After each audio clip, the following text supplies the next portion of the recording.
आणि ब्रेकनंतर एक महत्त्वाची बातमी, पहलगाममध्ये सकाळपासून सर्च ऑपरेशन सुरू आहे। लष्कर, स्थानिक पोलीस, एनआयए कडून सर्च ऑपरेशन सुरू आहे। लष्कर, स्थानिक पोलीस आणि एनआयए कडून सध्या इथे सर्च ऑपरेशन केलं जातंय।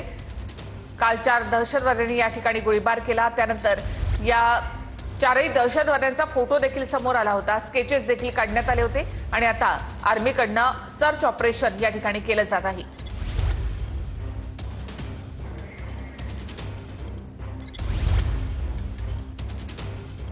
पहलगाममध्ये आज सकाळपासूनच सर्च ऑपरेशन सुरू करण्यात आलेलं आहे।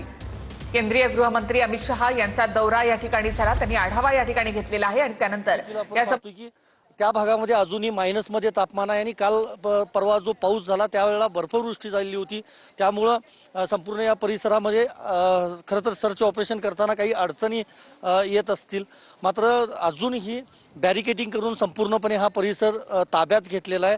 केंद्रीय गृहमंत्री अमित शहा हे स्वतः येऊन या ठिकाणी त्यांनी पाहणी करून ते पुन्हा दिल्लीला परतलेले आहेत, मात्र अजूनही या ठिकाणी परवानगी जी आहे ती देण्यात आलेली नाही। दुसऱ्या बाजूला आपण ही पाहतो, जम्मू काश्मीर पोलिसांची अत्याधुनिक जी गाडी आहे, सशस्त्र गाडी, ती देखील या ठिकाणी तैनात आहे। एकंदरीतच काय सुरक्षा दलांसमोर मोठं आव्हान आहे दहशतवाद्यांना पकडण्याचं।